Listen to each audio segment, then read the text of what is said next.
नमस्कार, मैं डॉक्टर सौरभ, आपके बच्चों का डॉक्टर। आज हम बात करेंगे केबीसी वाले बच्चे की, यानी इशित भट्ट की, जिसने पूरे देश को दो पार्ट में डिवाइड कर दिया। किसी ने बोला बच्चा एरोगेंट है, बदतमीज है, बैड पेरेंटिंग है, मैनर्स नहीं है, और किसी ने बोला कि बच्चा कॉन्फिडेंट है, स्मार्ट है।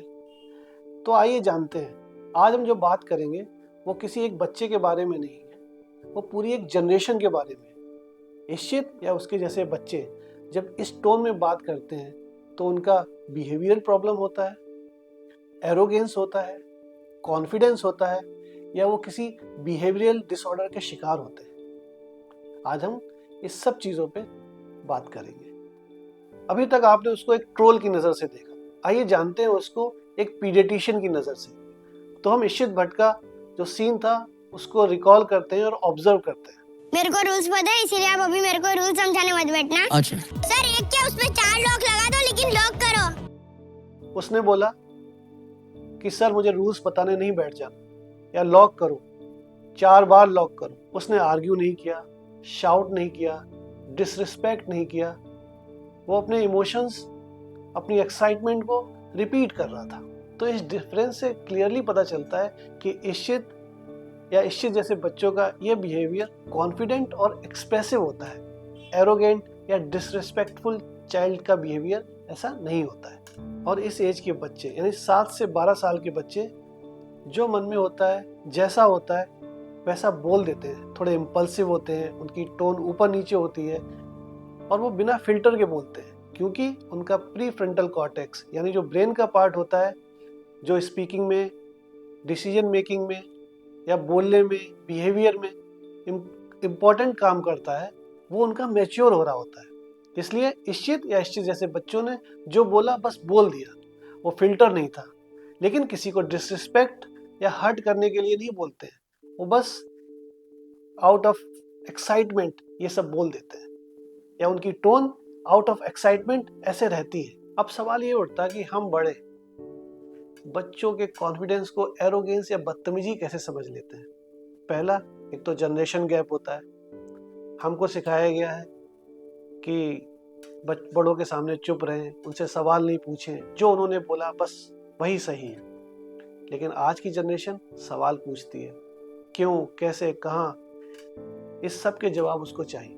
बच्चे ने बोल दिया मुझे पता है, और हमारी कंडीशनिंग को शॉक लगता है, और हमें कॉन्फिडेंट बच्चा भी एरोगेंट या बदतमीज लगने लगता है। दूसरा, हमारे पेरेंट्स को लगता है कि लोग क्या कहेंगे। अगर बच्चा बाहर क्वेश्चन पूछता है या बोल्डली एक्ट करता है तो उनको डर रहता है कि लोग उसके बच्चे को जज करेंगे और बोलेंगे कि ये तो बहुत एरोगेंट या बोल्ड है।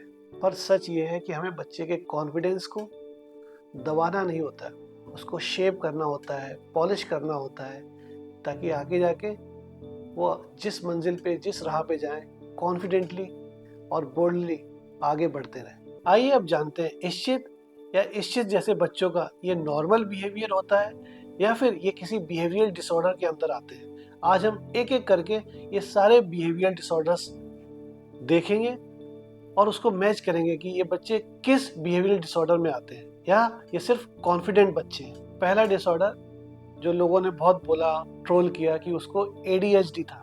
ADHD में बच्चा अटेंटिव नहीं होता है, एक जगह बैठता नहीं है, डिस्ट्रैक्टेड रहता है, कोई भी काम पूरा नहीं करता है, हर काम भूल जाता है, और वो घर पे, स्कूल में और भी किसी भी जगह सेम पैटर्न को फॉलो करता है। लेकिन यहाँ पे वो बच्चा कामली बैठा हुआ था, फोकस्ड था, अटेंटिव था, सारे क्वेश्चंस का आंसर दे रहा था। तो डेफिनेटली वो बच्चा ADHD नहीं था, हाँ कॉन्फिडेंट और एक्सप्रेसिव जरूर था। और दूसरा टर्म लोगों ने बहुत यूज़ किया, 6 पैक सिंड्रोम, यानी मम्मी पापा, दादा दादी, नाना नानी मिलके बच्चे की हर डिमांड पूरी करते हैं। बच्चा एंटाइटल्ड फील करता है कि मुझे सब कुछ मिलना चाहिए। ये एटीट्यूड उस बच्चे में नहीं दिखा। बच्ची केबीसी वाला बच्चा कामली और स्माइलिंग फेस के साथ बैठा हुआ था, वो पैम्पर्ड नहीं था, प्रिपेयर्ड था। तीसरा होता है ODD यानी अपोजिशनल डेफिएंट डिसऑर्डर।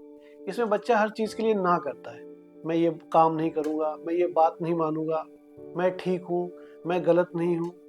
हर चीज़ पे आर्ग्यू करता है, अपनी बात को मनवाने की कोशिश करता है। यहाँ केबीसी में बैठा बच्चा बिल्कुल भी डिसओबीडियंट नहीं था, हर बात को स्माइलिंगली बोल रहा था। हाँ, थोड़ी टोन उसकी ऊपर नीचे थी, लेकिन वो एक्सप्रेसिव था और ओडीडी डिसऑर्डर में तो बिल्कुल भी नहीं आ रहा था। चौथा बिहेवियरल डिसऑर्डर होता है ऑटिज्म। इसमें बच्चे आई कांटेक्ट नहीं करते, रिपीट मूवमेंट्स होते हैं उनके, सोशल लैंग्वेज नहीं समझते, सोशल जोक्स नहीं समझते और कम्युनिकेशन करने में कतराते हैं, कम्युनिकेशन पुअर होता है। लेकिन केबीसी पे बैठा इशित इसके जस्ट अपोजिट था, यानी उसको ऑटिस्टिक स्पेक्ट्रम डिसऑर्डर नहीं था। इस सारे डायसेक्शन से एक बात तो क्लियर हो गई कि इशित या उसके जैसे बच्चों का ये बिहेवियर कॉन्फिडेंट था और किसी भी बिहेवियरल डिसऑर्डर में नहीं आ रहा था। अब आप आर्ग्यू कर सकते हैं कि वो एरोगेंट था। चलिए मान लेते हैं एक सेकंड के लिए कि उसका बिहेवियर थोड़ा एरोगेंट था, फिर भी हमें उसके कॉन्फिडेंस को दबाना नहीं है, हमें उसको प्यार से समझाना है, उसकी एनर्जी को, उसके कॉन्फिडेंस लेवल को, उसकी टोन को पॉलिश करना है। अब सवाल उठता है कि बिहेवियर डिसऑर्डर के बच्चों को कैसे पहचानें। अगर आपका बच्चा किसी को इमोशनली या फिजिकली हर्ट कर रहा है, इम्पल्सिव है, उसका कंसंट्रेशन नहीं बन रहा है, उसके स्कूल से शिकायतें आ रही हैं, सेल्फ हार्म की बातें कर रहा है, तो अपने बच्चे को पीडियाट्रिशियन या चाइल्ड साइकोलॉजिस्ट को दिखाएं। सोसाइटी या सोशल मीडिया से इन्फ्लुएंस ना हो, जैसे कि इशित भट्ट के केस में हुआ।